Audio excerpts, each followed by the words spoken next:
Business agenda meeting. I will call the meeting to order.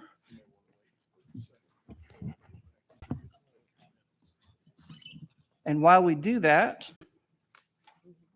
I will take a motion on our minutes. All right. Minutes will stand without objection. Thank you.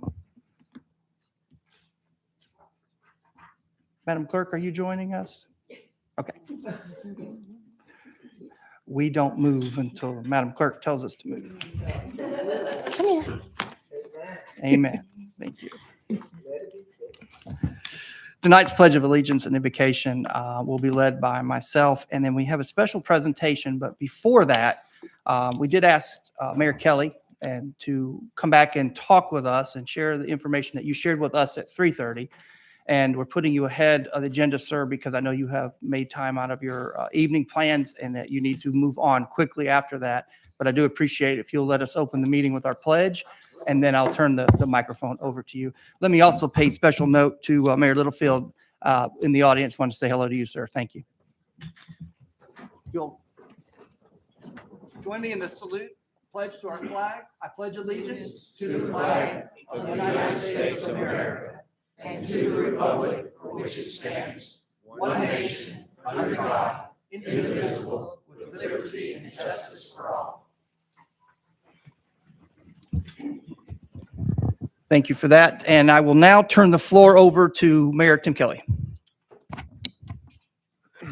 Thank you, Chairman Ledford. I appreciate it. And again, my apologies to those who've heard this before, but Chairman Ledford and a couple of the other council people thought it was important enough for the collected assembled crowd tonight to hear it. So I appreciate you giving me a little bit of your time today. I always enjoy coming to council and speaking to you guys, and this is an important topic. I want to address some of the concerns and anxieties specifically I've heard in the community about a very important step forward we're about to take to address homelessness and blight in our community. Last year, this council demonstrated genuine leadership, approving the purchase of an old extended stay motel on Lee Highway. The motel had fallen into disrepair, it had become an eyesore and a nuisance for the entire community. And the fact is that many structures of this nature still operating as motels in the space continue to plague our community as hotbeds of drug use and crime. And that's a problem we'll have to address going forward. But the bones of this building were good. And of course, with your help, we seized the opportunity to turn blight into a positive asset for the community. And that's why together we agreed to purchase the building, to fix it up and to turn it into apartment housing with on-site services for those who need it the most in our community. As we all know, homelessness has grown to a pretty epidemic problem here and elsewhere across the country, increasing nearly 250% in the last year alone. And Chattanooga, again, is not alone in this. All across America, demand for shelters and vouchers have doubled or tripled since the pandemic. Meanwhile, here in Chattanooga, the number of beds available for temporary shelter has actually decreased over the last several years, and our infrastructure to deal with mental health and addiction issues also, sadly, has not been able to keep pace.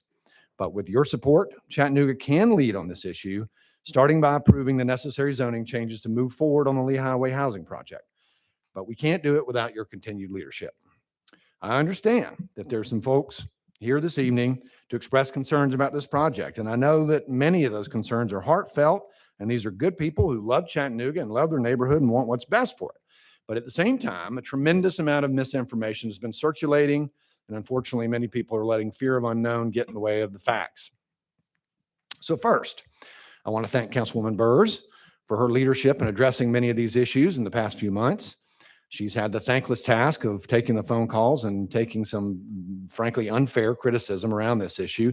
And I'll be the first to say we should have done a better job in the mayor's office communicating what the project is and what it isn't. And we're going to take a more proactive approach in doing that going forward. And that's on me and my staff. And I'm sorry, Councilwoman Burrs, for the abuse that you've had to endure. But I want to clear up a few things for this council so that you all have the facts you need to understand where we're headed as an administration and as a community. This project is an essential part of our strategy to create more housing units for people currently experiencing homelessness who want to take the steps to rebuild their lives. Right now, we just don't have enough housing units. That is essentially the problem. And we see that where there are units, we have been able to house more people than ever before. Over 100 in the last quarter alone, and 2,000 housed together with our partners since the beginning of this administration. But we also know that the longer you've been homeless, the more services you need to adjust and reacclimate, and that's exactly what this project is designed to provide. This is not a homeless shelter. Again, let me repeat, this is not a homeless shelter.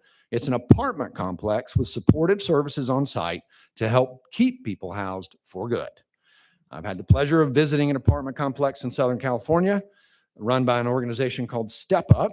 This organization was a part of the ARP spending plan you all unanimously approved, and they are the national experts on how to move people from homelessness to successfully reintegrating into society. And what I saw there was very powerful. From the outside, as you walk up to the building, I couldn't distinguish it from any other apartment building on the block. The sidewalks were clean, the neighborhood was vibrant, and it was in fact next door to an elementary school in Los Angeles. But once we were inside, there was a lobby with a team of dedicated staff who were there on site 24/7 to help provide care and case management and counseling services to the tenants. Otherwise, it looked like just any other apartment building. Inside, I was able to talk to a tenant who lived in a modest studio apartment who shared how this apartment had fundamentally changed his life. He had been in and out of homelessness basically all of his life since he'd entered the foster care system, but the stability of having a place to call his own and a safe place to keep his things after work gave him tremendous peace and much needed stability. He talked about how people had begun to look him in the eye again, treat him like a human being, something that he had forgotten was possible. He had returned to work and dedicated his life to serving others and sharing his story with those who needed to hear it. And let me tell you, folks, it was powerful and it was very, very real. And that's exactly what we're trying to build here in Chattanooga. Nothing more, nothing less. While we are building a shelter, a temporary shelter elsewhere, because our community certainly needs one in this crisis until we get caught up on housing stock. That is not what this building will be. This is not a temporary homeless shelter. These will be tenants just like any other apartment building, except these residents will have the services they need to make sure they get back on their feet on site. And from the outside, you won't be able to tell that the people living there have lived lives that are any different from yours or mine. And that is exactly the point. And here's the benefit to everyone in the surrounding community. There's one less dilapidated flea bag motel attracting crime and blight. In fact, since we bought this building, 911 calls in that area have decreased 47% already. I know there are motels in the neighborhood there that are causing Silverdale problems, but this is not that. This is quite literally the opposite of that. And if we're successful here, I feel confident we will be. We can use this momentum as a model to convert others. As I told you in the afternoon session, I'm reminded of the scripture of some scripture from Luke. Whoever has two tunics is to share with him who has none. If you observe the Christian faith, or really most any faith, you don't have to be a biblical scholar to know that what we're called to do here. And we can do it while improving the entire community at the same time. So here's the bottom line. This is a win for the community. This is a win for the future residents. And it's a story of renewal and how we turn the community problem into an asset for the community. And to be sure, this isn't the only thing we're going to do to tackle homelessness in our community. We're standing up a low barrier shelter, as I said, and we're stepping up our data collection efforts through the Regional Homeless Coalition to better understand how to serve the different segments of those experiencing homelessness in Chattanooga. And at the same time, I have to say, for the record, my administration is not going to tolerate aggressive or threatening criminal behavior from anyone. And we've had some productive meetings with homeless services and the police lately. To that end, Chief Murphy is also forming an expanded crisis intervention unit and will be expanding the bike patrol unit downtown. We are taking essentially an all of the above approach, and we will make progress. We're going to meet regularly on the topic in the mayor's office to make sure that we do with community partners who are also involved in the work. So I won't take up much more of your time, but I did want you to hear from me directly that this administration fully intends on moving this project forward, and I'm asking for your continued leadership and support of the important project. Our administration will hold a public meeting at the Family Justice Center on Wednesday, October 26th at 6 p.m., and we invite the entire community to attend. I want to make sure that people understand, again, broadly what this is and what it isn't. And we'll take this opportunity and we'll create some materials to illustrate that between now and then. I'll also be asking the chairman to place the relevant rezoning items on the agenda following that meeting for a first reading on November the 1st. So I'm happy to take any questions you had that you weren't able to get answered this afternoon. But thank you for your leadership, and I hope we're going to be able to move forward and get this done. Thank you. I do have two lights now, Mayor, and Yep. let me thank you again for accommodating the request to come. And I know there's a lot of people here who really wanted to engage and hear what you had to say firsthand. And Certainly. I felt it was important that you be here with us this evening and share that information. So my thanks to you, sir, for coming here. Yeah, quite well. Madam Vice Chair, I see your light. You have the floor. Hey, Mayor Kelly again.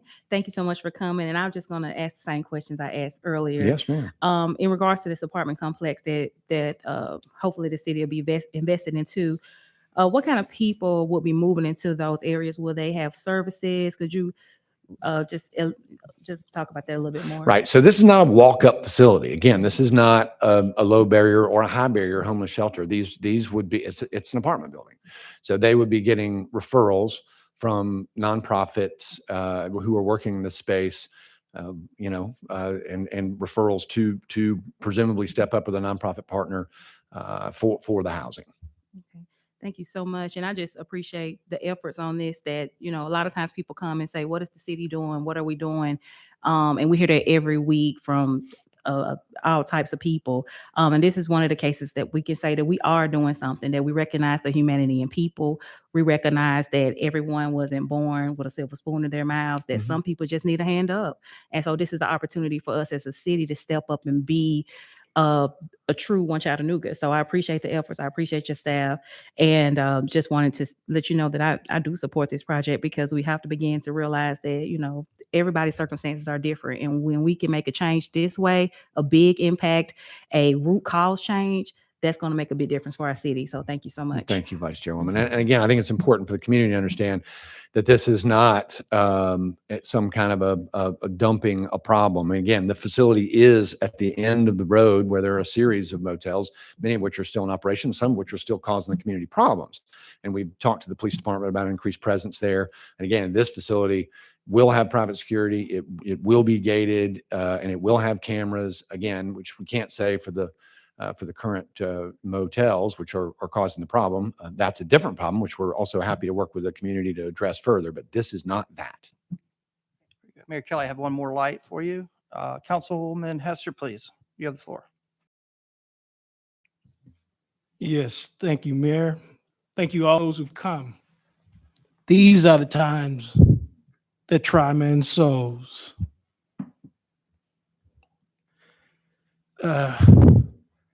I'm kind of puzzled with this, because my Lord, he saw the lame, the halt, the withered, and he made them whole.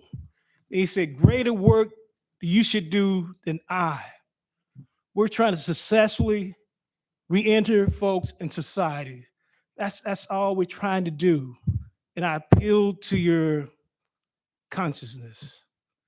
I appeal to your hearts. That's all we're trying to do, is re-enter folks back into society so they can be made whole, that we can be like the words of Christ. Greater work we should do than he. Thank you. Thank you, Councilman. Mayor Kelly, once again, thank you for coming you. this evening. I know you rearranged your schedule, and I appreciate you coming and addressing this council Happy to do it. and everyone who came here tonight Happy to do to it. probably voice their opinions and express their concerns. Your presence here was very And important. So I should thank say, thank you, Mr. Chairman, and we'll continue to listen to those concerns. Again, that's why we've sort of slowed this process down, and we'll have public input sessions to listen and address those concerns and first sort of meeting fill is- that void where there hasn't been sufficient explanation and knowledge. So thank you. Sir. The first meeting is October 26th at the Family Justice Center at 6 p.m. That is correct. Okay. Thank you, Thank sir. you. Thank you. Yes, ma'am. Dr. Burrs, hang on, Mayor.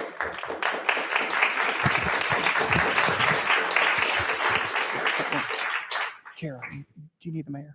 Huh? Do you need Yeah, the I mayor? do need the Oh, mayor. Sorry, Mayor, you're almost, You're almost you would be free. 2 more minutes left. No, I'm Mayor- good. Mayor, I appreciate you. I'm still fine. Thank you. Yep. thanks so much. I want to thank all the people that showed up tonight. I know that your concerns are sincere.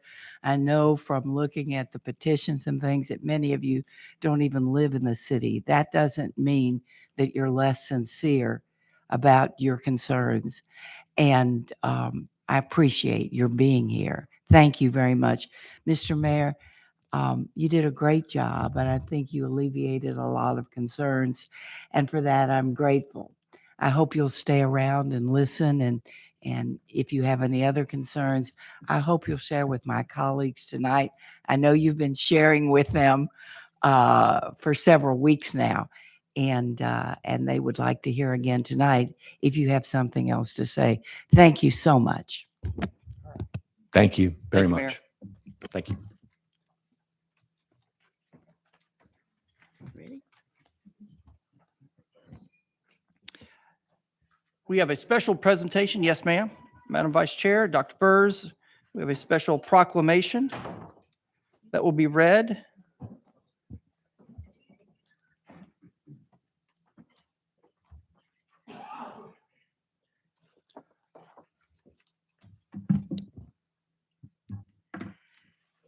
I forgot one thing.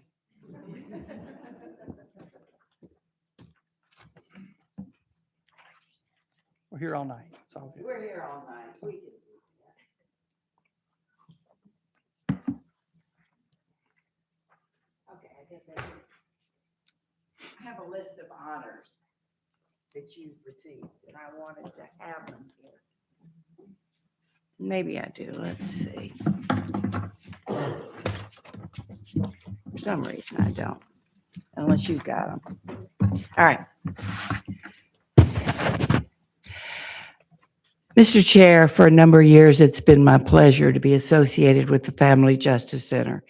It's been a privilege and a joy to be able to make a difference in the lives of abused families, abused spouses, abused children, abused partners.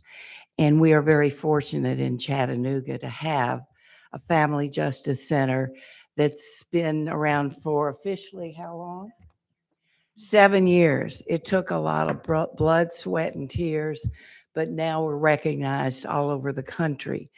And my colleague and I wanted very much to say a few words about the Justice Center, and then we're going to share in this proclamation. So Regina, my friend, Regina McDevitt is the executive director of the Family Justice Center. And she does an outstanding job working with all sorts of people. It's a consortium. It's a one-stop shop. There is no wrong door. Whoever comes, our doors are open and our services are available. And we partner with a number of churches, individuals, organizations, and of course, we have a special victims unit located there at the Family Justice Center. Rakita. Hello, Chairman and council members. I'm a new member to the advisory committee or advisory board of the Family Justice Center, and it's been a pleasure working with Regina and the advisory committee. One of the things I noticed that I love is that they help individuals and families find security and stability and safety. And it's been a pleasure being on the board. No matter what the task has been, Regina has always had the attitude of, if we don't know how to do it, we'll figure it out and make it work. So I have had the pleasure of working with Regina and Councilwoman Burrs, and it's been a great pleasure. The Family Justice Center is definitely an asset, a great asset to our city and just across the state. So Regina, because in all the stuff that's been going on today, I lost the one thing that I wanted to brag about. Would you please tell my colleagues about the 2 awards that we've gotten?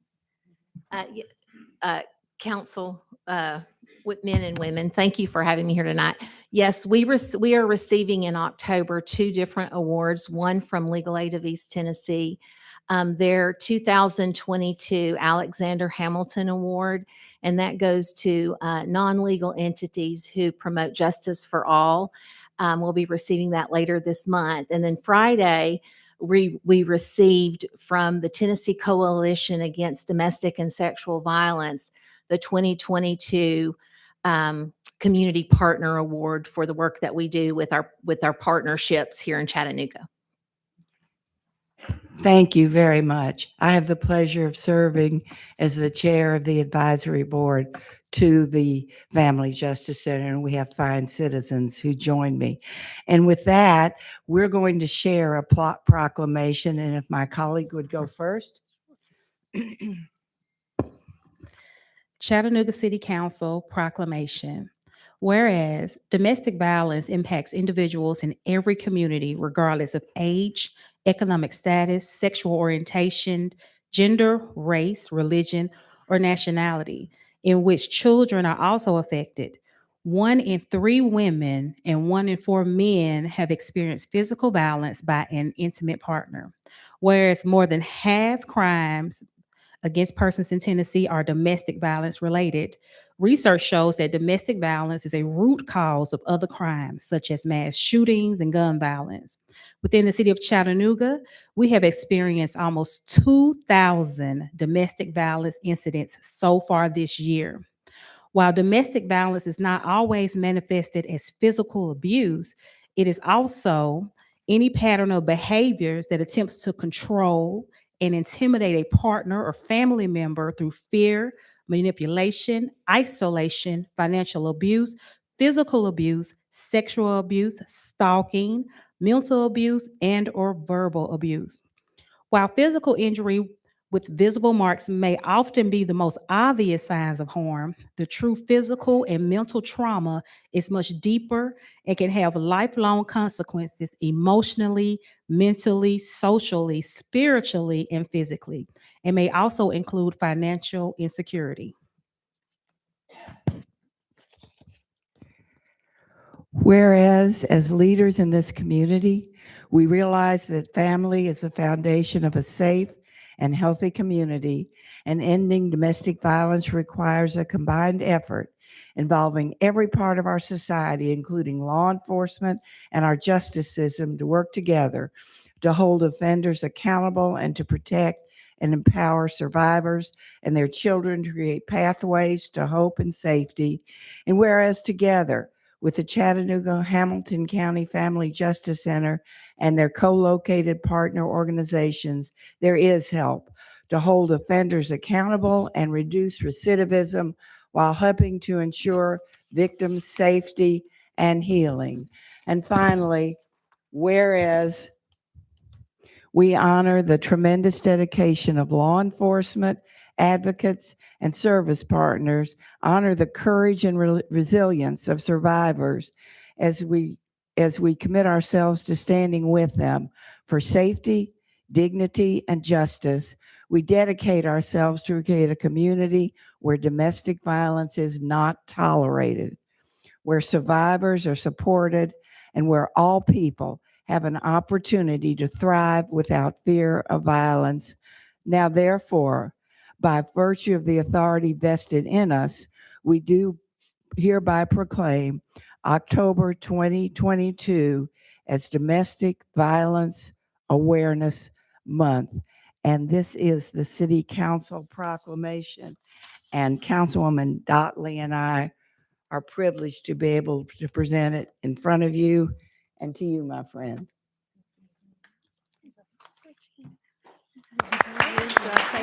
I would say a few words and have your staff stand up. Thank you, Councilwoman Burrs and Dotley. We love having them support us. They're wonderful additions to our team. We have some partners here and our staff. If you could stand up, it's really important. The work that we do is it's collaborative effort. And so these are folks that are a part of the work of the Hamilton County Chattanooga Family Justice Center. Yes.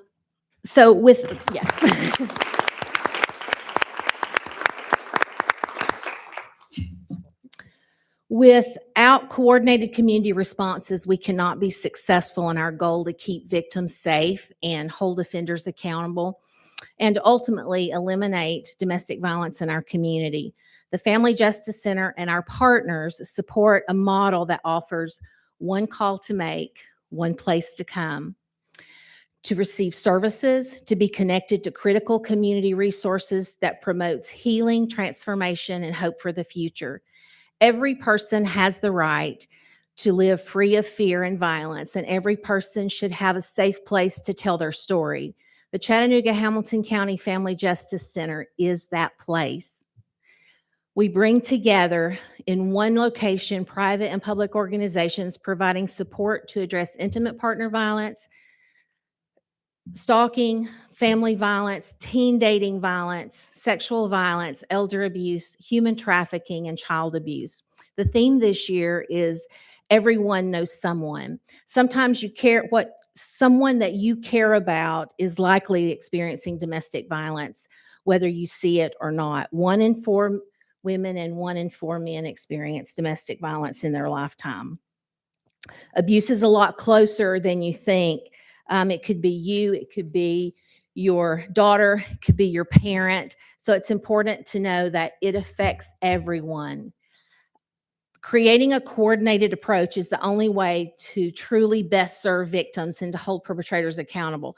Last year, the Family Justice Center served over 600 individuals, and including our partners like the Children's Advocacy Center, Legal Aid of East Tennessee, and the Partnership for Families, Children, and Adults. We served over 1,700 people and children in our facility.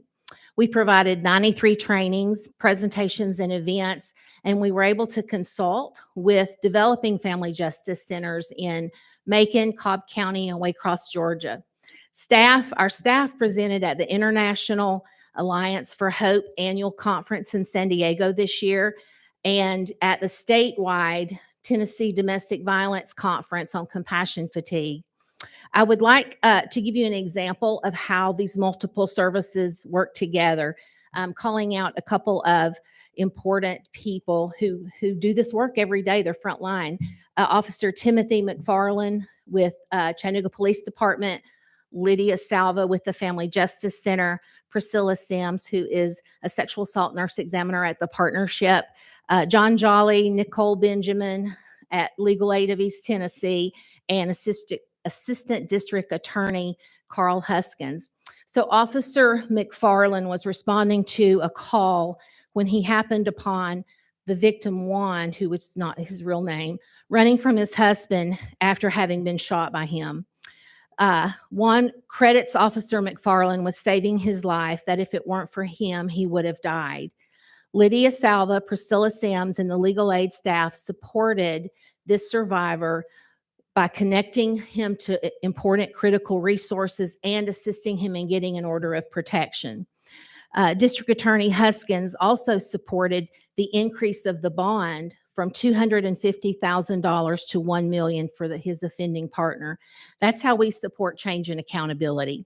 Survivors see the difference. One shared, when I was first given the number to the Family Justice Center, I gave it some thought because sometimes you call places that say they're going to help, but they don't. You guys have been great. You really changed the way I was looking at how agencies help.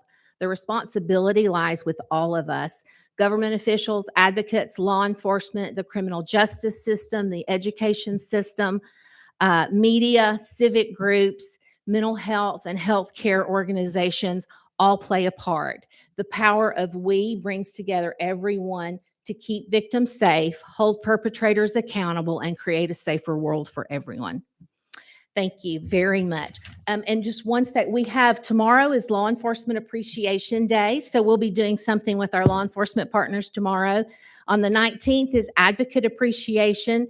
And then on the 28th, we have a domestic violence conference that we're holding at the Family Justice Center. So if anyone's interested, go to our Facebook page or website. Thank you so much. And thank you to our partners and staff for being here tonight. Thank you, Regina.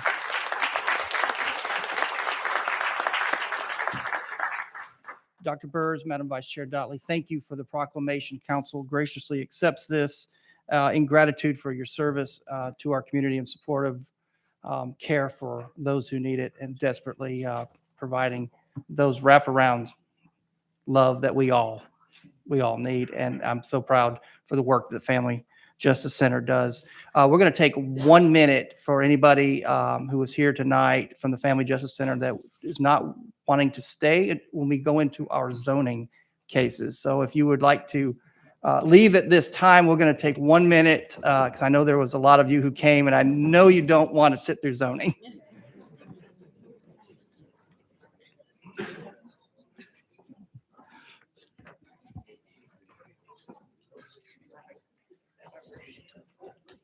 And while they're exiting, I see a lot of new faces to City Council. You picked a great night to be here. This is first reading on zoning cases. So we'll be here till about 11 tonight. And so I hope you've had some coffee. No, that is a little bit of humor. But we will move rather quickly through the next 9 items. We're familiar with these items, and they have been in the pipeline for at least 60 days through the Planning Commission process. Madam Clerk, are we ready? Yes. All right, here we go. Oops. Councilwoman Coonrod, I see that you're up. Thank you, Chair. Can we move item I under first reading up to the top of the agenda when we get the first reading? Does council have any objections to moving item I to our first reading? I'm not seeing any objections. So when we get there, let's get through Public Works on final, and then we'll go to item I. Thank you, Councilwoman Coonrod. Thanks. All right, Madam Clerk, are we ready? Yes. All right, here we go. Ordinances on final reading, Public Works. Item A, please. An ordinance amending Chattanooga City Code, Part 2, Chapter 31, Sewers, Mains, and Drainage, Section 31-4, Installation, Maintenance, Repair of Sewer Service Lines, Charge, Exception in Section 31-14, Private Communal Sanitary Sewer Systems related to sewer lateral maintenance. Councilman Henderson, followed by Councilwoman Hill. Move approval. Motion to approve. I do have a second to that motion. Questions, comments before we vote? All those in favor say aye. Opposed? Item carries. Thank you for your hard work, Councilman Henderson. Ordinances on first reading. Madam Clerk, item I, please. An ordinance to amend Chattanooga City Code, Part 2, Chapter 38 zoning ordinance, so as to rezone property located at 107 South Germantown Road from R1 residential zone to RTZ residential townhouse 0 lot line zone, subject to certain conditions. Is the applicant present?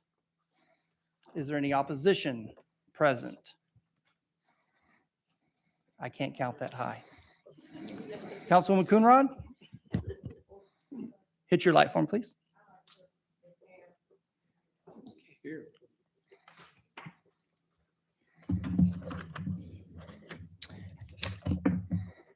This is the, Councilwoman, will you go ahead and hit your light for me? Thank you. Karen? this is the last set of slides, so if you'll bear with me for a moment. And we did cover this at committee last week, so I will review the main items. This is a request to rezone 107 South Germantown to RTZ Residential Townhouse 0 lot line with conditions. The applicant did propose 2 conditions for the rezoning. The proposal is for single-family detached residential uses. The site is zoned R1, as is the adjoining property. And I did mention last week at committee that this case may look similar and not to be confused with 2 prior rezoning requests at the site.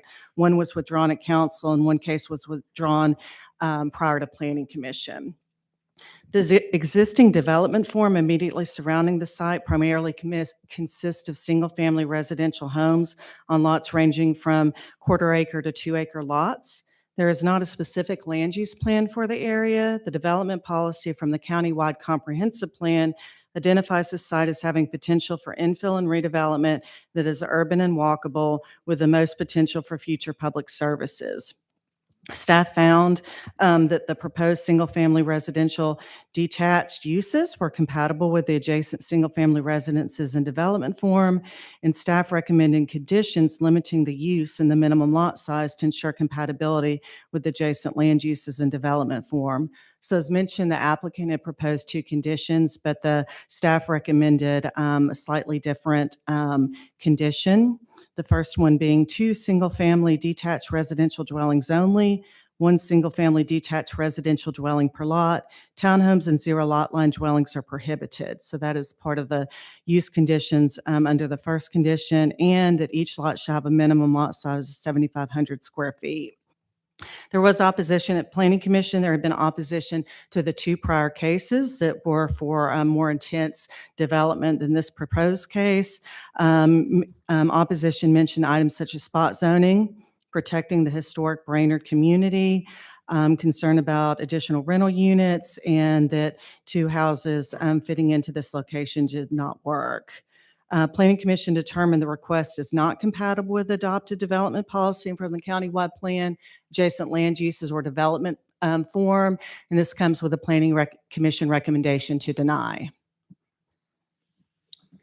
Thank you, Karen. The applicant will have 7 minutes for a presentation, opposition 9 minutes total, and then the applicant 2 minutes to respond. I noticed a lot of hands. So at Planning Commission, we tend to elect someone who may want to speak for the group. So be thinking about that in your 9 minutes, sir. Thank you. Thank you. Mike Price, MAP Engineers. And if I might, I have a drawing I'd like to pass out that you can be looking at, members of the council, as this discussion is underway. So this is the third request that has been looked at for this property. And so the first request came with a proposed 7 townhomes.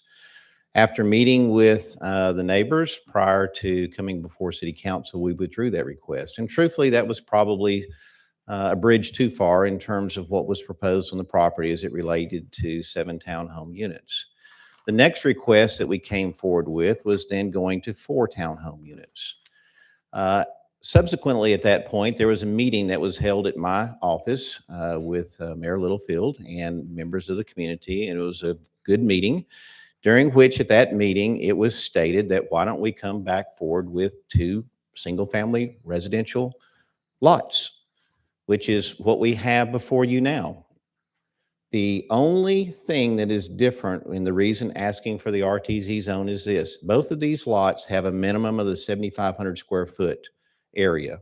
They are the same size or larger as many of the other lots in the neighborhood, in the area. The only difference is that we do not have the lot frontage. So if you put the 2 staff recommendations as it relates to conditions of them being only allowed for single family use, it's exactly what was discussed in my office.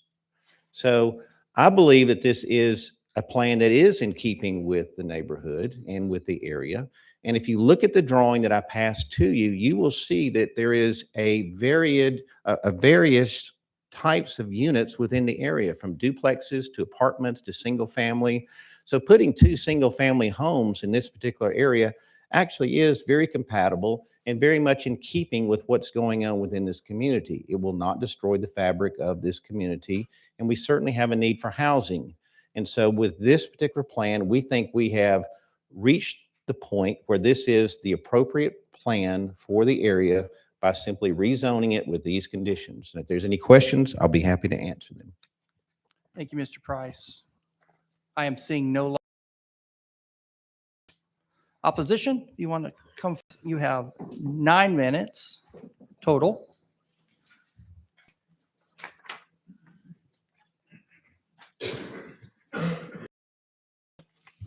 Mr. Chairman and members of the council, I'm Ron Littlefield.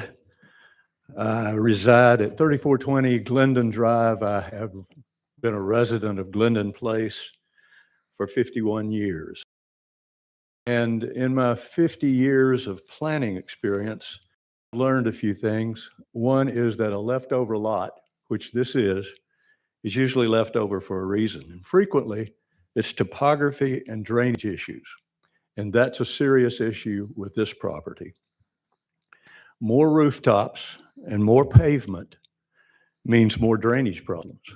Now, I sent each of you, I hope you received it somehow, I've sent it about 7 different ways, 2 videos of drainage affecting an adjacent property here. Actually, it sits within that little notch that you see. And the property gets all the flow that flows off of this property. And I was called just a few days ago, in one of those heavy rains that we've had since the seasons have been changing and becoming more challenging. And he said, the water is lapping at my door. What do I do? And I said, well, we talked about a few things. I said, sandbags, whatever. No.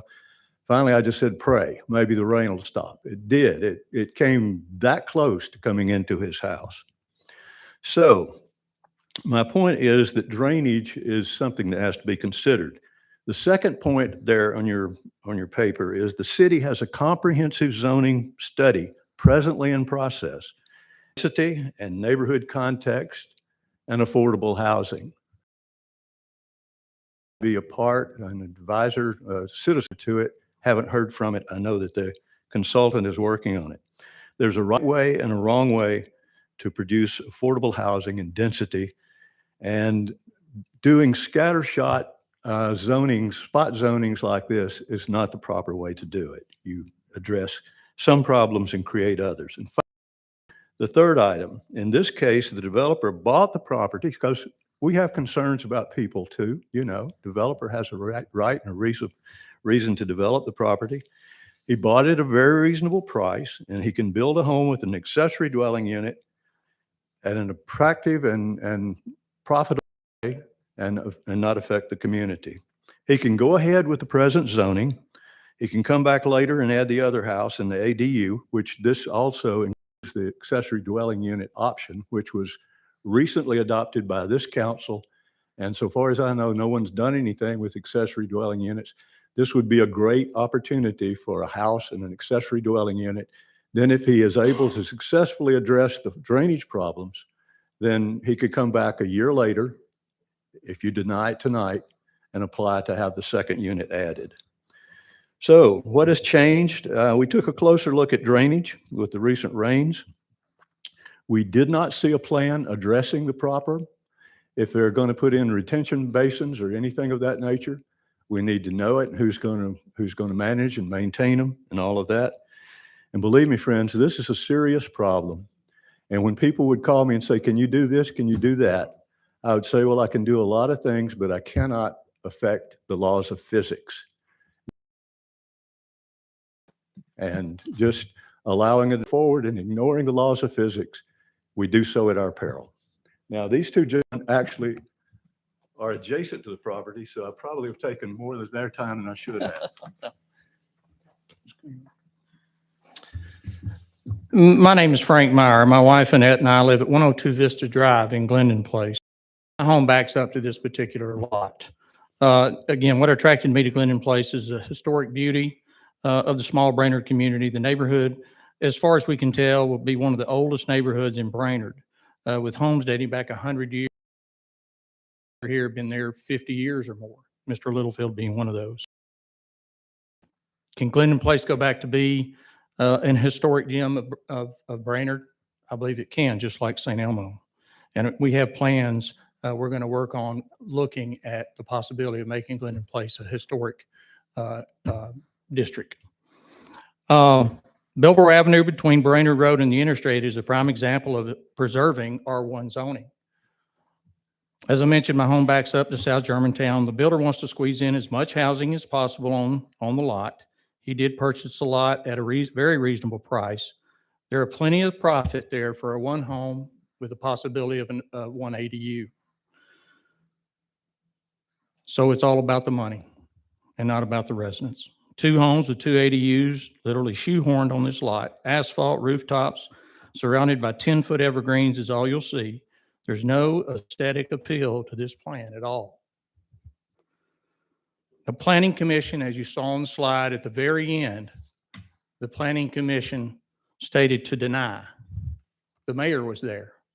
He had an issue with a zoning issue close to Fort Wood, very similar to this. Again, they denied this plan. Drainage is very poor, as Mr. Littlefield talked about. And then also I passed to Ms. Coonrod, 100 signatures are on a petition. We've been around 2 different times, and the residents are against this rezoning. We want to keep it R1.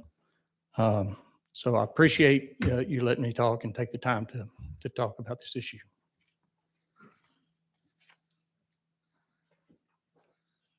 Afternoon, Council. My name is Bill Green. I reside at 111 South Germantown Road with my wife Liz. After meeting with the landlord and the engineer some months back, we learned these units will be rentals, not owned by individual owners. That brings persons going and coming. Traditionally, these leads to downgrading of tenants, conditions, and rental property and surrounding property values. He stated affordable housing, then quoted a rental fee of $2,100 or $2,500 a unit. I don't think that's very reasonable. It's all about the money. It's not about anybody but himself and his pockets. He don't tend to his land. He don't even cut his grass. We have a kudzu that lines this lot is 330 feet long. It's not as big as it actually looks sideways. But kudzu goes all the way up this lot. It grows over on my property. Weekly, when I cut my lawn, I spend more time cutting kudzu and ivy back than I do cutting my own grass to maintain his property, to keep it off of my property.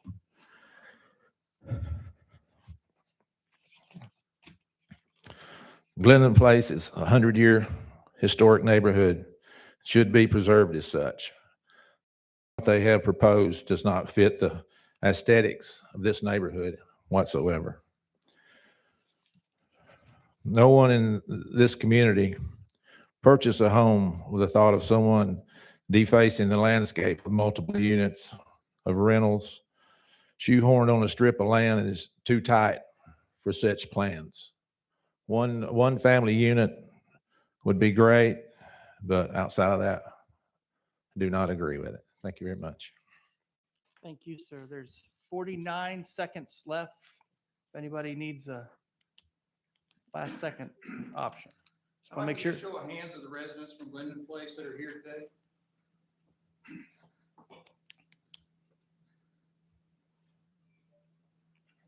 As Okay, you can see, they're all in opposition. thank you, sir.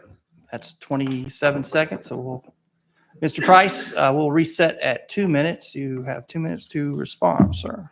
Thank you. So the property in the back is 100 foot in width. And if many of you are familiar with now, we are seeing lots that are 50 foot in width that are done all the time in this city. So you have the ability to put 2 single family homes in the back here and have the appropriate side setbacks that would be required by code. What I heard tonight was essentially that this is a drainage issue. A drainage issue is not a zoning issue.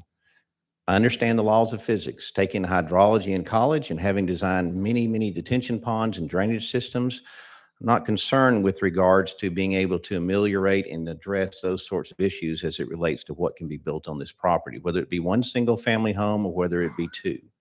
So this comes down to, does this fit, again, what I said previously in the community? And if you look at the drawing that I gave you, the map, you will see that there is a variety of housing products and types in this area.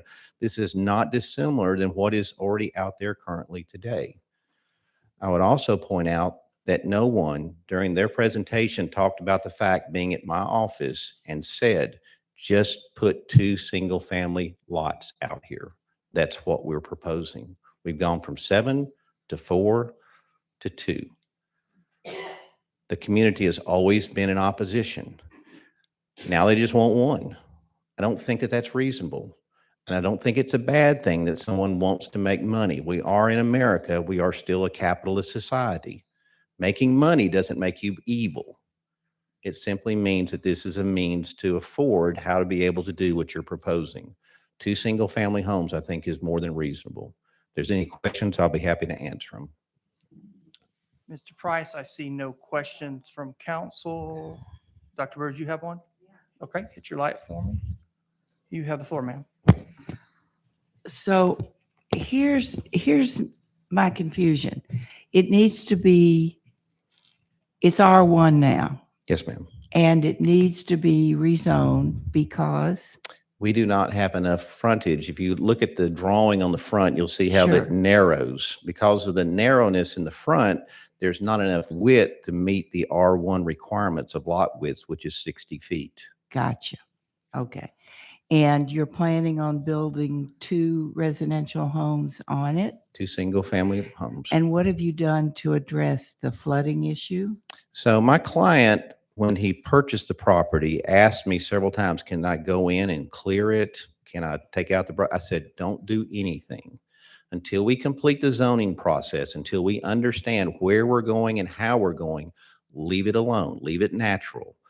Once the zoning process is completed, then we will begin the process of figuring out exactly what we need to do from a grading standpoint and from a building standpoint. But the city would hold you responsible for not creating a bigger problem, correct? That's correct. It will go through review at the Land Development Office. So the flooding will be a non-issue.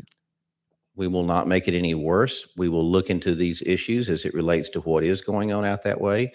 And as an engineer, if there's a means that I can fix the situation or create it to be not as bad as it is today, I will certainly do that.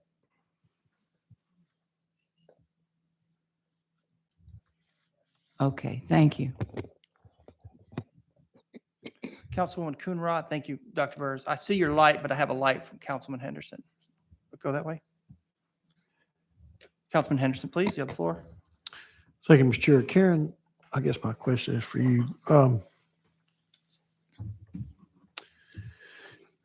know in the Hill City neighborhood, retaining R1 is so critical. They passed in their neighborhood association basically saying, you know, we support R1, and that's one thing they've stuck to their guns is R1. Looking at this, and I thought I hear, you know, these are basically all around it, single family dwellings. What is the road frontage on this particular lot where it actually touches the road? I believe it's shown, and I cannot read the numbers. Let me see if I can read them on my. Looks like maybe 78, if I'm adding my numbers correctly. 67 feet is what the applicant's stating. But you can see the lot configuration, trying to accommodate road frontage and the lot width. Yeah. And then the lots around it, do you know what the average road frontage size is?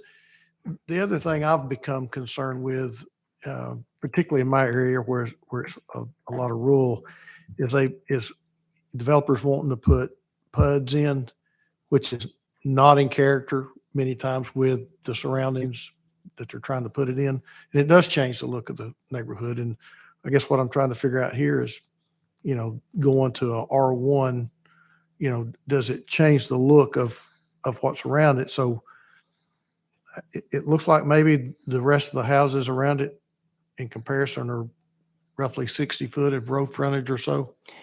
They do look pretty standard to me. I would say Monte Vista is probably 50 feet wide, I guess. Don't have the numbers. But the proposal is to, sorry, to go back. I was trying to show you, see the split along the front, and then the one lot will sit behind the other. The one home will sit behind the other. Yeah, so this would be a 40-foot frontage and a 38-foot, or I can't, that number, it's awful small, but roughly that's well, actually it's two less than 67 feet, because if that's what the, okay. And then is there any other RTZ in this neighborhood? There is not. We noted that there is the spot R2, and then there's a power line easement that runs kind of north along Audubon Drive, and there you start to see kind of a land use change north of there. But this is primarily R1 with that exception of the R2 on the corner, and then the R3 just to the northeast. So by definition, would we consider this a spot zone? We generally have gotten away from using the term spot zoning over the years. We look at several factors, including in this case, staff was saying the land use that was proposed was appropriate. And in your opinion, I guess then would that obviously open the door for other RTZs in this R1 section? Council's action does set a precedent. So we do note neighboring land uses and zoning when we write our staff report. Okay. We also, if there are conditions, we do address that, though. We do note.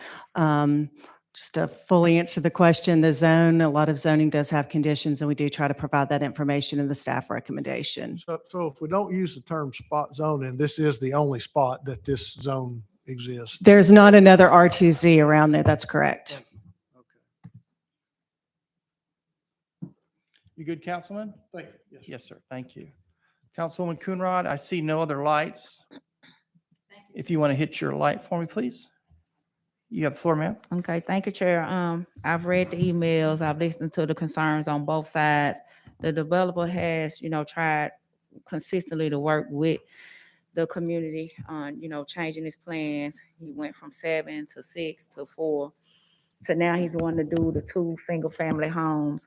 And he also, the guy who lives next door is the guy who lived next door to the property here that purchased the White House that has the flooding.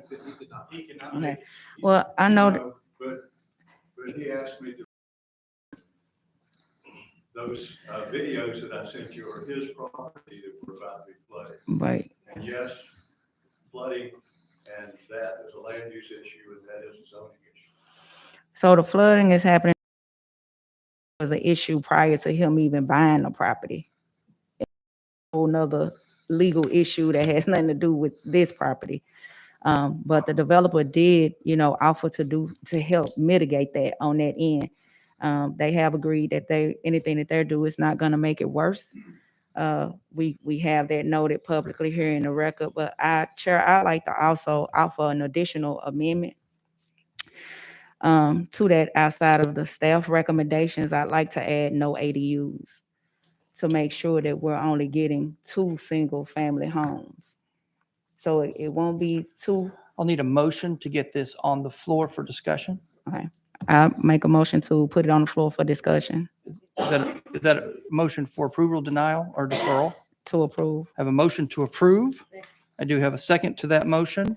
And I'd like to make a motion to amend the recommendations to add a third one, to no ADUs. Have a motion to amend the conditions with a no ADU. No ADUs. And we're approving the staff recommendations. That's And all. approving, okay. I have a motion for an amendment. I have a second for that amendment. Questions, comments before we vote on the amendment? All those in favor of the amendment? Say aye. Aye. Opposed? Councilwoman? You need a motion to approve as amended? Motion to approve as amended. There is a motion to approve as amended. I do hear a second to that motion. Questions, comments before we vote? All those in favor say aye.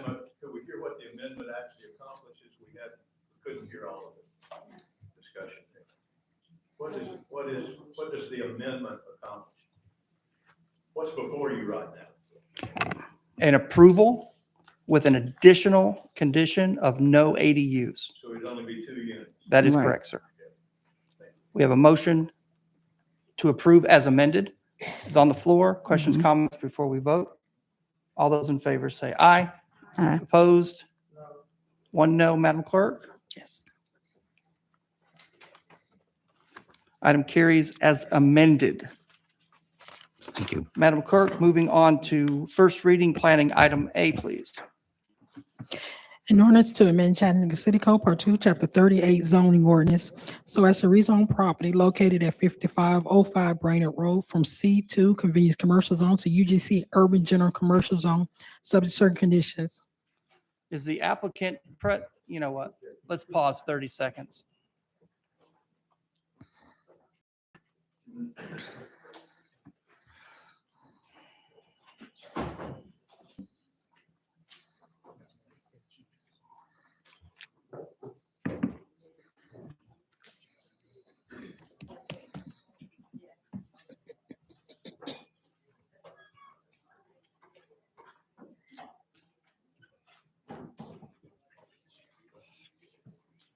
Any staff want to go? You better go now.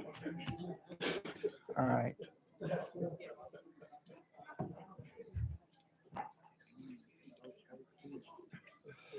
All right, well, that cleared the room a little bit. All right, is the applicant present? I do see an applicant. Is there any opposition present? I do not see any opposition. Councilman Hester, will you hit your light, please, sir?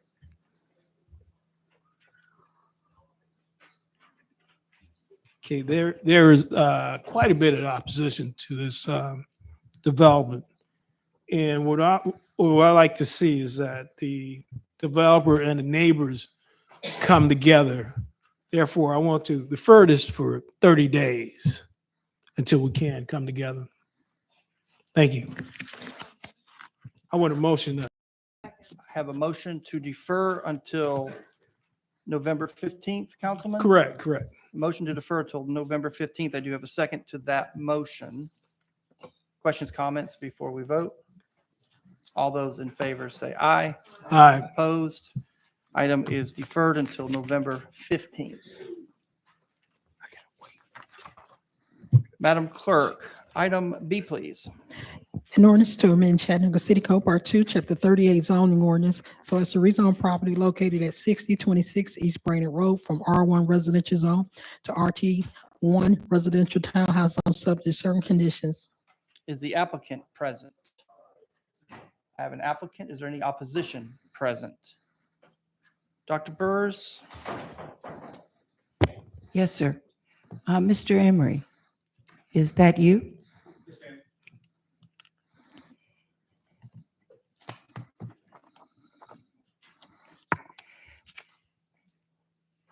Mr. Emery, I've never heard anything from you. I've never had any contact from you. And I hear that you want to put apartments in that spot, even though the planning has been all along for '01. Did anyone ever tell you that?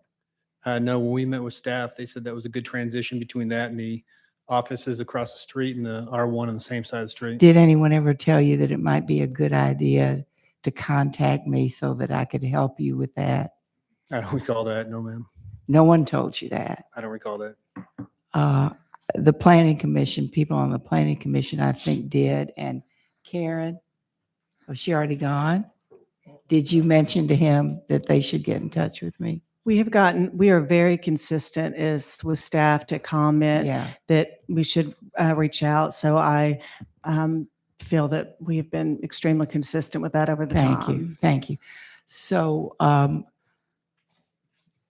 right, there's been a long time plan for that to be a transition area into a neighborhood for '01. Were you made aware of that? They said that was not part of a plan when I met with the planner. That's not part of any comp plan. Okay. And that those apartments or an apartment use would be a good buffer between that office use and the existing. Actually, the R1. buffer is the office use, a block of office use until it gets into the neighborhood, and the neighborhood has counted on that, as have many neighborhoods. So here's what I'm going to do. I'm going to defer till the next planning meeting. I'll be happy to speak with you to see if you can work out some other use that is complementary to what we're already doing and what was built across the street and all the other offices that have been built to go along with what's happening.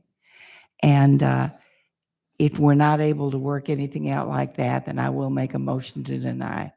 So this time I would appreciate if you would give me a call if you still want to work to see if we can work this out. I want to support you in working it out. And with that, sir, I move that we, let's give it, what's the next date? November 1st, our next planning and zoning meeting. Well, let's go to the 8th. We will have worked out our stuff by then, I think. That a motion to defer until November 8th? That's exactly right. I have a And then motion we'll to know defer more what until we're November doing. 8th. I have a second to that motion. Questions, comments before we vote? All those in favor say aye. Opposed? Item is deferred until November 8th. Thank you. Madam Clerk, item C, please.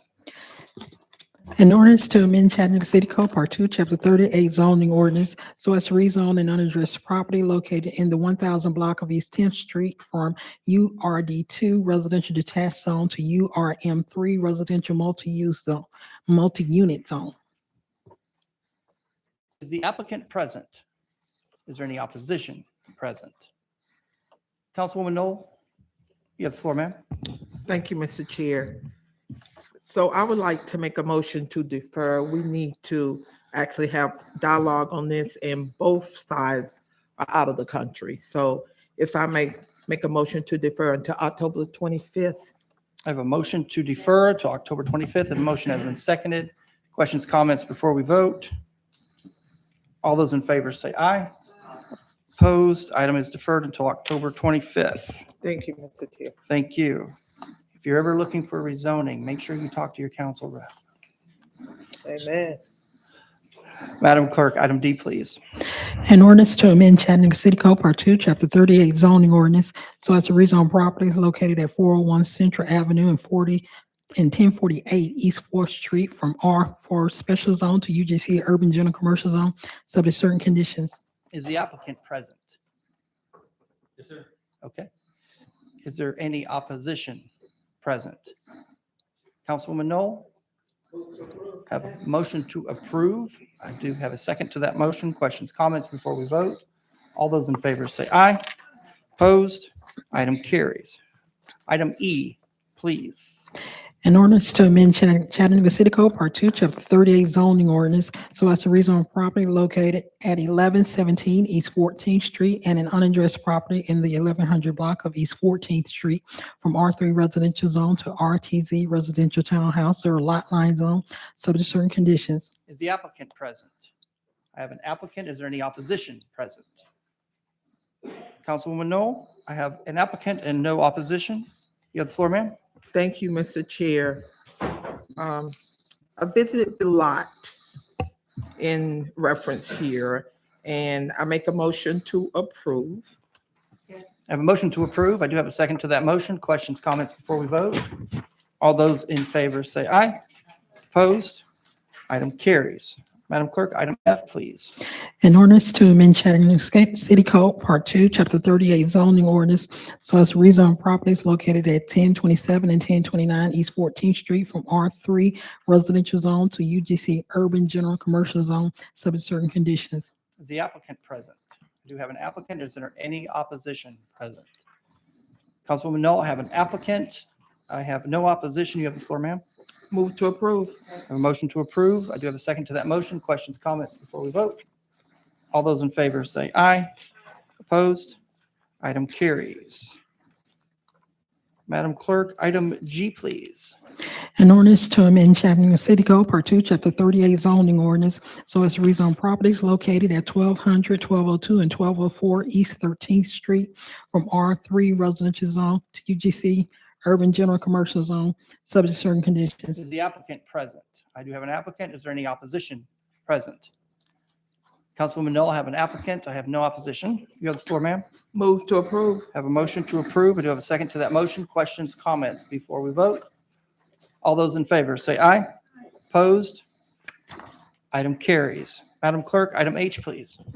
An ordinance to amend Chattanooga City Code Part 2, Chapter 38 zoning ordinance so as to rezone property located at 1128 East 13th Street from R3 residential zone to UGC Urban General Commercial Zone, subject to certain conditions. Is the applicant present? I see an applicant. Is there any opposition present? I do believe the applicant wishes to possibly withdraw this item. That's correct. All right, would you state that for the record, please? Yes, my name's Josh Barr, and I'm the owner of the property, and I would like to withdraw this request. Thank you very much. Councilwoman Knoll, you have the floor. Thank you, Mr. Barr. Thank you, Mr. Chair. I make a motion to withdraw. I have a motion to withdraw. I have a second to that motion. Questions, comments before we vote? All those in favor, say aye. Opposed? Item is withdrawn. Thank you, sir. We've already covered item I. We'll move on to resolutions under council office. Item A, please, Madam Clerk.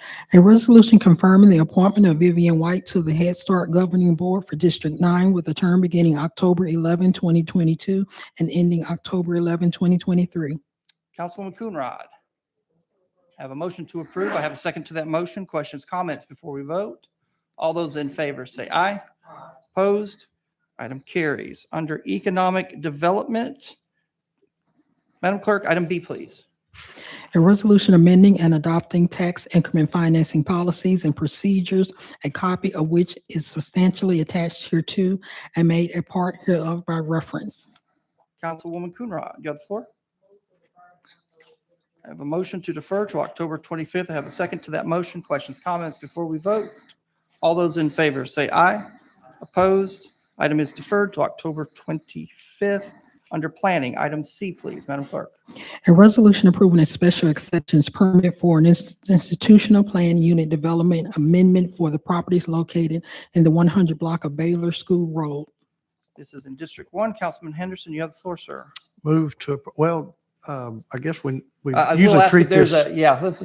is that planning items throw us off a little bit? Is there an applicant present? I do have an applicant present. Is there any opposition present? Seeing none, sir. Go ahead, please. Move for I have approval. a motion to approve. Do you have a second to that motion? Questions, comments before we vote? All in favor, say aye. Opposed? Item carries. Thank you, Councilman Henderson. Public Works, item D, Madam Clerk. A resolution authorizing the administrator for the Department of Public Works to renew the professional services for the on-call blanket contract for stormwater modeling and floodplain analysis services, contract S20004-100 for year 3 of 4 to the 5 consulting firms listed per the qualification package. 1, Stantec Consulting Services, Inc., 2, CDM Smith, Inc., 3, Woods Environment and Infrastructure Solutions, Inc., 4, ICOM, and 5, S&ME, Inc., in the amount of $750,000. Councilman Henderson, you have the floor. I have a motion to approve. I have a second to that motion. Questions, comments before we vote? All those in favor say aye. Opposed? Item carries. We have no purchases this evening. We have no emergency purchases this evening. We have no RFPs this evening. We have no sole source to report. We will move into committee reports. Councilwoman Coonrod, no report. Councilwoman Knoll, no report. Dr. Burrs, no report. Councilman Henderson, I'm assuming I'm still active. There we go. The ad hoc short-term vacation rental committee did meet today and discussed some possible changes to the ordinance, some of which we would like to bring to the council, to the full council, next Tuesday during our strategic planning agenda on the 18th. Mr. Chair, I'm going to go out on a limb and say there's going to be a lot of people present. We might want to have the strategic planning in this room next week for that we presentation. can accommodate that. I think that's a very viable suggestion. Thank you, Councilman. We will have that meeting here. Madam Clerk, can we make sure we notice as you walk in the lobby that the strategic planning session will be in this room, please? And do we have any conflicts? We had a pretty crowded room today, and yeah, so tomorrow. Yes, it was a standing room only. Yeah. Noted. And then we'll follow that meeting with another ad hoc meeting on November the 1st, and that one will go back into the conference room. Understood. Thank you for that. Councilwoman Hill? Nothing to report. All right. Madam Vice Chair Dolly? No report. All right. We are now ready for the moment you all have been waiting for. Thank you for your patience in zoning. We recognitions of persons wishing to address the council. If you are interested in addressing the council, if you would please line up here, and you have 3 minutes apiece, and attorney, Mr. Norwood, will read the rules for public speaking. Thank you. Okay, folks, at the end of each council business meeting, the chair will recognize members of the public that wish to address the council. Here's your rules. You can have to come up front and can only be recognized at the microphone up front, which is provided for that purpose. No person shall have more than 3 minutes to speak, and your time will be kept. The speaker may address the council only upon matters within the legislative and quasi-judicial authority of the council, and not upon matters which are not under the authority of the council or are regulated by other governmental bodies or agencies. You can't use any vulgar or obscene language nor use the floor to personally attack or personally denigrate others. Address the council as a whole and not make comments directed towards individual council members. Do not engage in disorderly conduct or disrupting a public meeting, which is prohibited under Tennessee law.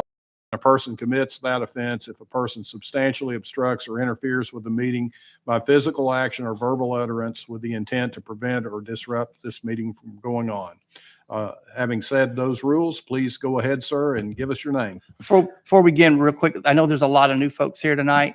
If you would, please state your name, and if you live in the city district, your resident, so we can track the voices that are coming into council. We'd appreciate that so much. Thank you.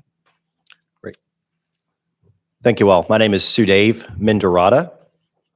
I live in the city limits off of Glenhaven Place. Do you know what district Glen Haven's in? I think I'm in Jenny Hills District. District 2. All right. Thank you, sir.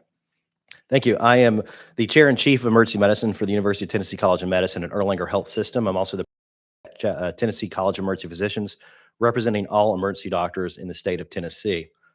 I'm also a member of the Board of Directors and the Executive Committee of the FUSE grant, which is governed by the Hamilton County Sheriff's Department for permanent supportive housing. I'm here to speak in favor of permanent supportive housing.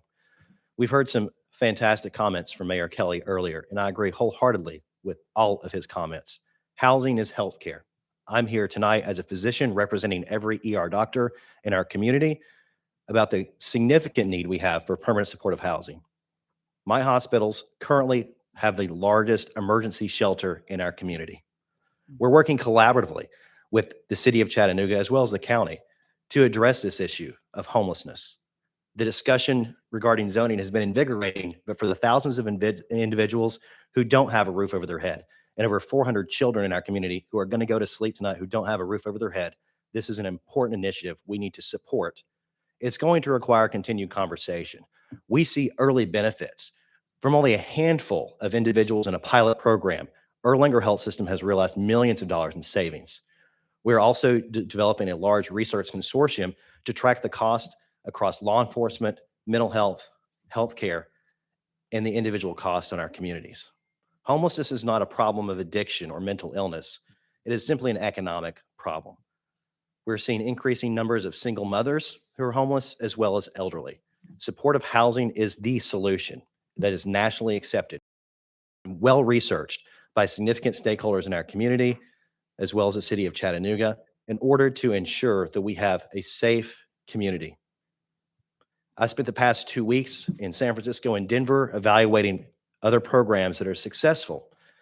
Some of those things may work here in Chattanooga and some may not, but I am confident that we can solve homelessness in Chattanooga.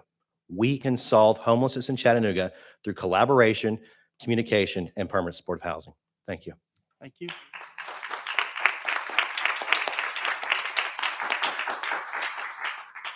Yes, sir.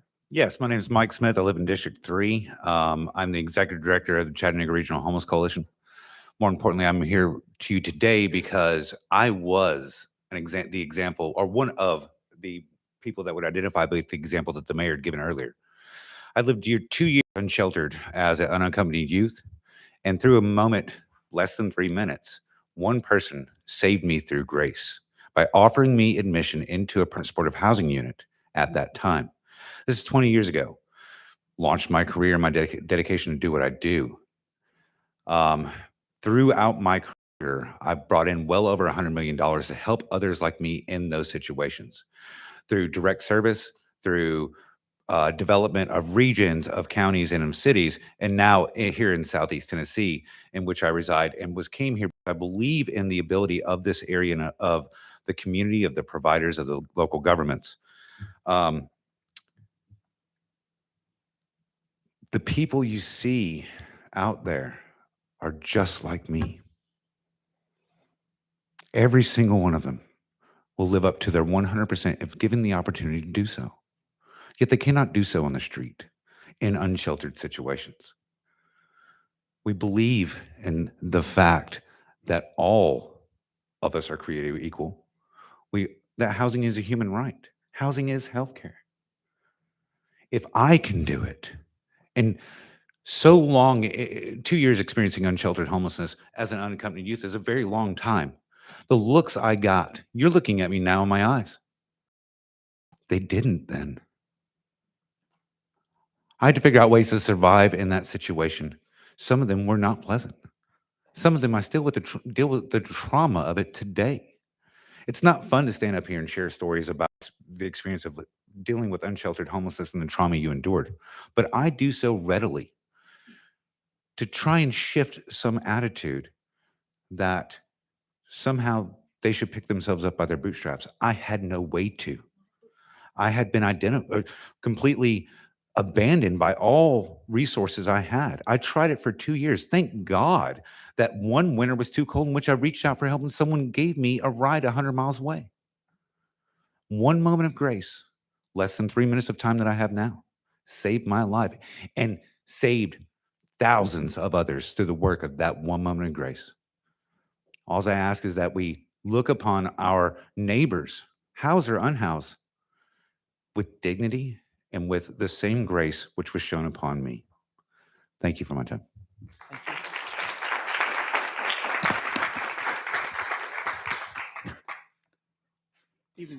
Mariemont District A, I'm here for several reasons. I do support permanent supportive housing as well. I was proud that I had an opportunity to listen to Todd Lipka in 2020 at the library talk about permanent supportive housing before now.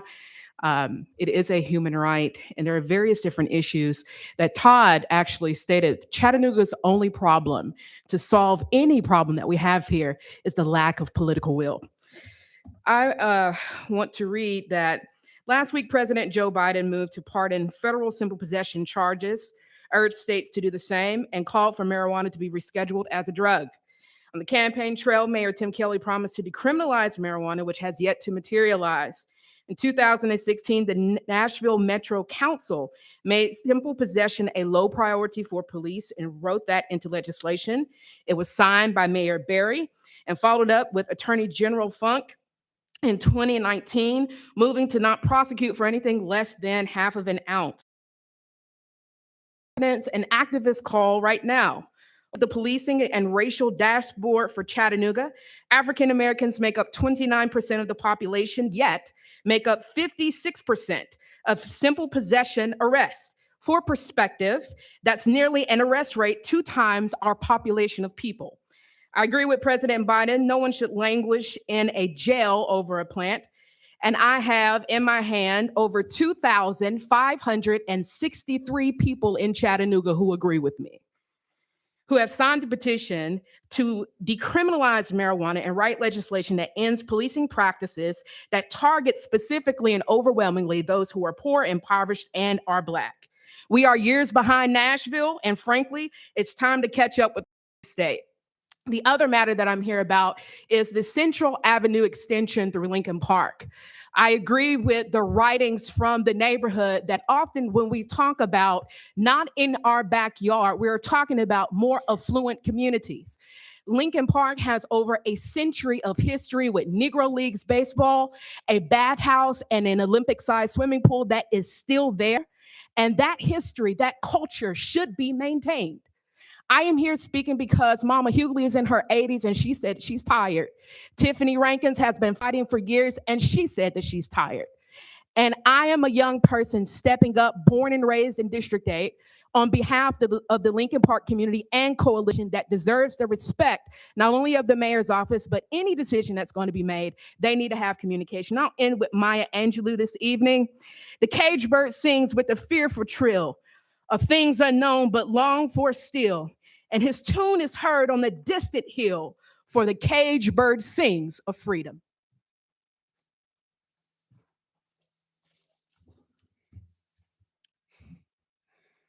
Evening, sir. Hi, I'm Morris Glasgow. I'm a parent representative of significant stakeholders regarding the airport inn repurposing project at Bonnie Oaks Drive and Old Lee Highway. Father of 2 boys, age 4 and 6. I'm an old dad. Mr. Glasgow, what district are you in? I didn't catch it. I'm an Ottawa resident, and my children attend the Silverdale Academy in District 6, I believe. Thank you, sir. There's 1,200 students plus administrators that we're concerned about, as well as the businesses in that area. The school itself is 2,000 feet doorstep to doorstep from this proposed development. First, I wanted to thank this body for tabling the vote for tonight. That was up. How I became involved was I heard there was a moving forward of this project voted on September 12th by a committee. And then I learned that there really wasn't any information about what was going to be done in this location. And I had a conversation with Sam Wolf, which I appreciate. Want to thank him for his generous time with me in discussing in mid-September. I was going to thank the mayor's office for delaying this process until the first of the year. It was my understanding we were going to reconvene in January on this. I can't do that this afternoon. And that was sort of a surprise to us. There can be no compromise in keeping our children safe, and those that are entrusted are responsible for their care. Our schools, not just Silverdale, but every school in our city, state, and nation are now vulnerable. The FBI is currently investigating anonymous swatting calls reporting active shooters at schools in 12 states. We can no longer take them for granted and not work as a highly functional team community in protecting them. A functional team requires mutual trust. That trust was broken even this afternoon. We need to be mature, open-minded, and respectful in sorting through our conflicting viewpoints and ideas. As a collaborative teammate, we desire to come alongside the city in developing a long-term vision for this project and others, thereby establishing a collective ambition, buy-in, and stakeholder commitments. After all, this is where we live. And finally, we need assurances and protocols for accountability. For the reason and others, we will not support anything that's unproven.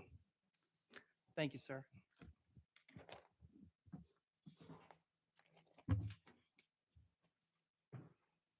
Evening. Good evening. My name is Becky Hansard, and I serve as head of school at Silverdale Baptist Academy at 7236 Bonnie Oaks Drive, District 6. I would like to say that we, like the mayor, believe in the scripture he quoted from Luke tonight. And I thank this council for its concern for all the citizens of Chattanooga, and especially our compromised citizens. That is not in question at all.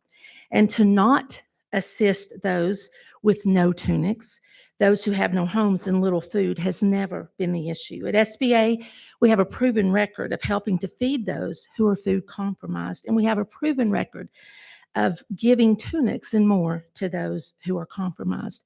But what is a concern to us is this: the gross lack of communication by our city concerning this issue. And all the miscommunication, I would venture to say, is a direct result of such little communication from the city. We began trying to work with the city over a year ago on this project. We were told we would assist in writing the RFP, and that didn't happen. We were told we would have input in meetings so that we would have along the way information to share with our own stakeholders. Those meetings didn't happen. We had one meeting in September of 2021 and another in June of 2022. I told our stakeholders in the city I would keep our stakeholders informed, but I could not because, again, there was little communication. We have now asked 4 times for the simple question of what is the name of the school in California where this is working so well? No answer. We want to visit this school, and we're not against those in our community who are food and shelter compromised. We're not opposed to getting them help or shelter. We are concerned, though, about a system with no infrastructure that has been communicated that will make these precious men and women successful. We want success for them, of course we do. There is no model to show where this has worked for the homeless, at least that we've been told, and we have asked. We have asked so that we at SBA could visit those sites. No successful site has been given to us to view. We are concerned that we have been told the city will convey the property to the provider they choose to run the program, and they will no longer be involved. And then citizens will, I assume, have no recourse when things don't go well, except to a private company that is not in our city. If the city had done their due diligence to communicate to our city at large and the council that was put together at the request of our mayor, communication about how this project will be so very successful for our citizens who need this program and others like it. Few of us would be concerned, but that lack of communication has hurt us and caused many to ask why. So we just want to say that when people have no information, they'll grab any information they can get. So please help us. Thank you. Thank you. Miss Becky, what district do you live in? Our academy is in District 6. Harrison, thank you. Yes, ma'am. Evening, sir. Evening. Corey Evett, District 5. I just want to echo some of the comments for the mayor and of subject matter experts that have preceded me and will be following me in support of permanent supportive housing. While I am not an expert, I just wanted to share on behalf of my grandparents that were attended Silverdale Baptist for decades when I was a kid and until they are, up until they were no longer with us. But I can assure you that as members of that church, they would absolutely welcome this. My grandpa, Poppy, would be in the parking lot fixing taillights. Nani would be organizing potlucks. I think this is a wonderful opportunity for us to support folks and for an opportunity perhaps for Silverdale to support the project and partner with the project. So just speaking on behalf of Nani and Poppy tonight, I just wanted to say thanks for everyone that's spoken up. And just quickly on housing in general, because I wasn't aware of the first 3 zoning cases, but I actually live equidistant between all 3 of those. And I wanted to say thank you, Demetrius, for allowing extra housing just up the road from Octapharma and from Walgreens. I want to say to Councilwoman Burrs, I appreciate you looking into housing down there by Aldi. It is very well needed. And to Hester, Councilman Hester, the Motel 6, it is something that is unfortunately necessary on Brainerd Road. As I walk and bike up the road, excuse me, it does act as temporary housing right now. I don't think that is the perfect solution. I think we need actual housing. So I would be in support of actual housing, but I just want this council to keep in mind that when we do make those transitions from hotels into housing, as I hope that we can, that we keep in mind that we are taking away a transitional resource and that we provide that as well. So thank you all. Thank you.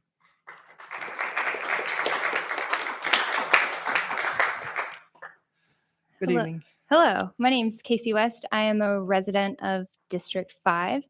I'm also the Director of System Performance at the Chattanooga Regional Homeless Coalition. Mike Smith is my boss. I come before you tonight both as a person who works with the population of people experiencing homelessness in our city. We have run a preliminary performance measure for Hamilton County, and for the past year, we have seen a retention rate of 97% of residents in permanent supportive housing situations. We call that good. Those are great outcomes. As a private resident of Chattanooga, and not in my professional role, I want to speak in support of dense housing and denser zoning and whenever and wherever possible. Because when we're talking about the urgent need for affordable housing in this city and the urgent need for more housing in this city, and then we see zoning be a barrier to that, that's a solvable problem. And when I see things happen in Chattanooga, like investment in affordable housing and investment in permanent supportive housing and investment in a low barrier emergency shelter, these are the things that give me hope, both in my professional and my private capacity, that we're going to do this. We're going to make it happen. We're going to make sure that every Chattanoogan has a safe place to call home and has an address from which they can address their city council person. So thank you for your time tonight, and thank you for your votes towards a more equitable Chattanooga.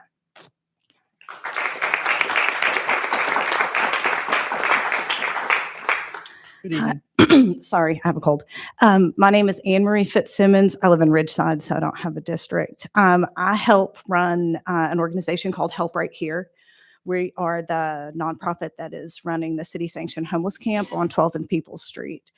I quit my job as a school librarian last year to do this full-time because in mine and my business partner's experience, we have seen over the last few years just how bad the lack of affordable housing is.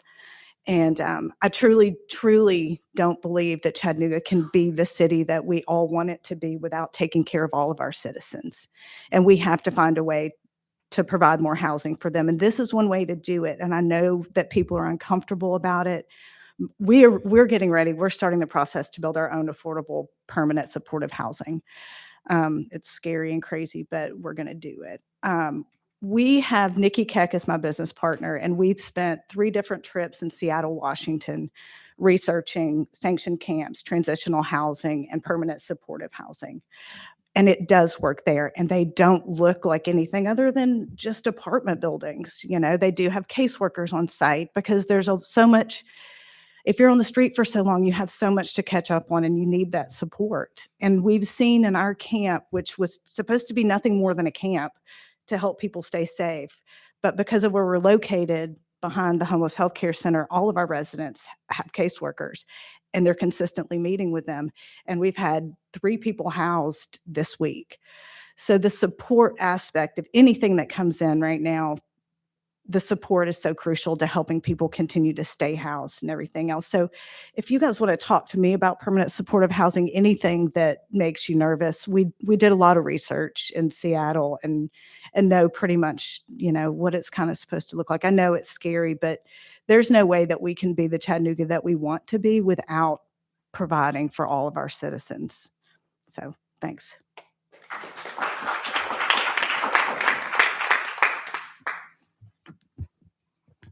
Good evening, everybody. My name is Chris Domas, and I live in District 1. My day job is to be the team lead of an assertive community treatment team for RHG, which is the contracted behavioral health organization for the Hamilton County Fuse program. I have grown up in Chattanooga. I currently live in Chattanooga, plan on staying in Chattanooga for a while, and I love Chattanooga. Part of what makes me love Chattanooga is the ability to see Chattanooga take care of our fellow friends who may not be in the same situation we are. Part of what makes Chattanooga so great is the history of Chattanooga. Think about when industry left Chattanooga, we reimagined ourselves into what we see today. From this point forward, we can continue to reimagine ourselves into a city without folks experiencing homelessness, a city without extreme peril every day, without hurt. And that's what this is. This is a step towards that. The solution to homelessness is housing, and this is a part of that. Everybody who's spoken so far in this room, whether they're coworkers or friends or just people who happen to live in the same city as I do and happen to be in the same city hall as I am tonight, they care deeply, and so do I. And we really want to see this happen. This is a step into the future. This is a step that we need to be taken. It's a step that a lot of Chattanoogans will be really happy to see put into place. This is part of the solution, and this is what it looks like. And so I speak to today in support of permanent supportive housing and in support of ending homelessness as we know it in Chattanooga for good.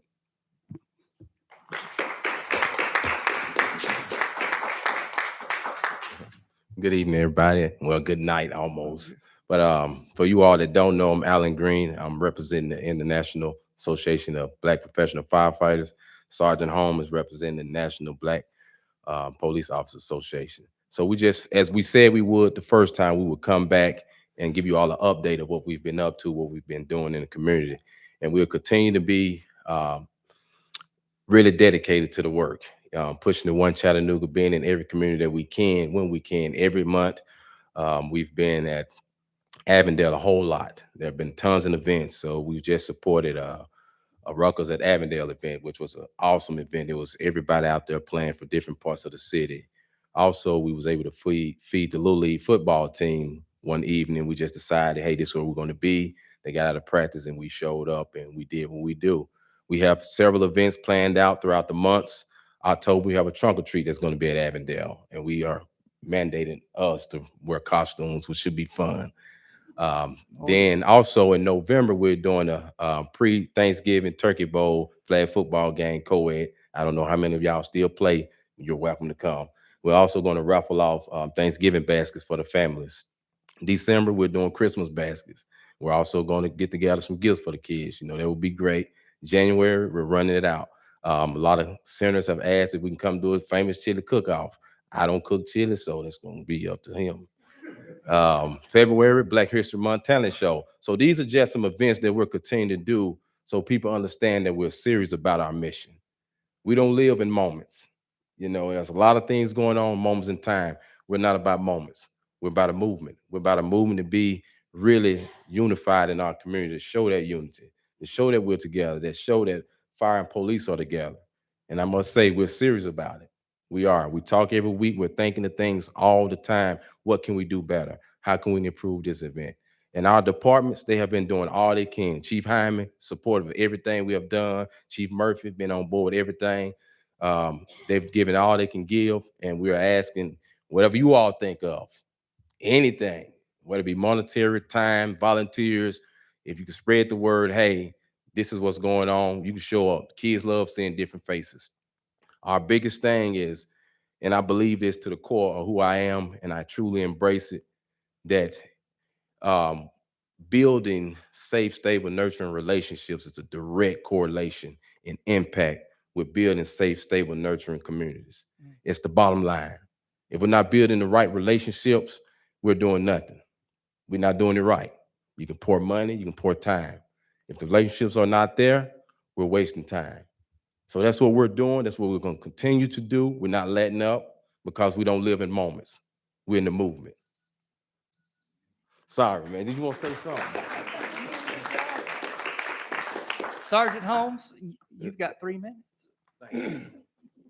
You're two different. Sorry, I you two. apologize. No, you All went right, right. You went to- right to it. You went right. Thank to you it. to the Alan. council and to the great citizens of Chattanooga. I just piggyback on what Alan said. Some of the things that we've been able to do is seize the moments of being out in the community. The most recent event that we attended was the Rucker Park thing they did at Avondale. And the ages of the young men that were there from all over the city were from the age of 21 to early 30s. And some of these guys, of course, we done seen, they've been incarcerated, they've been in trouble. But just to have that engagement, that we was able to create a narrative with them and also exchange numbers to where they can call and speak with us. So we've been able to go out not only with the younger kids, but even with the adults, the young ones, to be able to start the conversation about how we can protect and keep our community safe. And that helps the city of Chattanooga grow as a whole. So a lot of these events that Alan was speaking of, a lot of them do become costly. We've been working diligent, like literally taking in some of the donations of things that we've been getting to put on these events. But every one event that we put on, the second one grows even bigger. It's a hunger that the city wants for their city officials and us also city employees to come out into the community. So this is one of the things myself and Mr. Green and others in our organization have dedicated ourselves to. I'd be wrong if I don't give props to the mayor's office and his community engagement department, because here this week, I don't know if the citizens of Chattanooga know, but there's a group called Lighthouse Collective alongside with the community engagement department out of the mayor's office that has events every day for our youth in this city to keep them out of the streets. And I commend them for that, because one of the things that we decided when we first started working together is to motivate. And we've been motivated by others to get out and do whatever part you can do to help. So we just want to say thank you to you all. Like I said, we're just asking for whatever support you all can lend us. And like I say, we're going to try our best to hit every part of the city to be able to show our faces, to engage with the community, with the kids, the youth, and then also include schools. One of the things we're going to do in January that we forgot to mention is a back to school. We normally do those before school start, but we want to engage the kids before school go back in for that last half. One of the things we are going to hum in on is safety, because that's around that time of the year that everybody get last because school's about to end out. So we want to provide that starting from the community all the way to the schools. So that's something that, once again, our department, fire department are dedicated to do. So thank you. Thank you. And hang on 1 second. I've got a couple lights for you, Sergeant. Councilwoman Coonrod, you have the floor.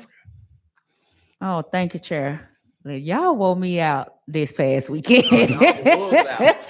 But I appreciate everything that you guys are doing in our community. It's just It feels good seeing our young people and adults running up to you all, excited to spend time with y'all, brag about beating you in basketball or flag football or whatever it is, and excited to see what's next, what you all are gonna put on. I got the flyer for the Halloween trunk or treat Yes, that ma'am. I've been passing out and sharing. But if you can give me a list of additional things and the dates that you all have sealed in, so I can share with other organizations that I'm a part of. Of course, the Order of Eastern Stars, we on board to support as well. But however you need me, just let me know ahead of time, and I could be there to support if it's monetary or it doesn't necessarily have to be because I'm on city council. It's because I care about what's happening in our community. So I don't mind putting on tennis shoes and getting out there cutting up, because that's what it's about. When our community members can see us past just a title and realize like, hey, we like to have fun too, and we have the same shared concerns, then that's how we can all play a part in reducing the violence that's taking place in our community. So you got my support. Thank you. Thank you, Councilwoman. Dr. Burrs, I saw your light. You have the floor. I am so proud of you guys. Alan, you do talk a lot. I do. Yeah. I'm sorry. Yeah, I know. I Asked me know. to. Yeah. When we first started this, you promised you were going to do this. And I couldn't be more proud. It's one of the neatest things I've heard tonight. That's what it's really all about. Thank you so, so much for hanging in there and doing what you've done.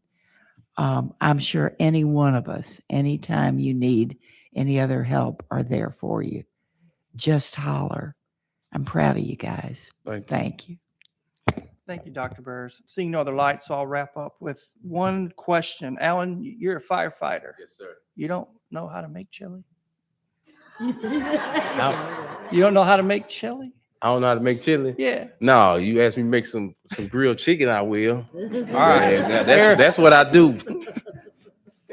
Fair enough, sir. Well, at the fire hall, we just walk by the pot and everybody put something in it. That's a secret. Boots, whatever, right? Yeah. Everything. Listen, thank you all. You inspire us every time you come. I'm telling you, you make a difference. Thank you. Thank you so much. Council, any other business coming before council, or anyone else wishing to address council this evening? If not, Chair will entertain a motion to adjourn. We are adjourned.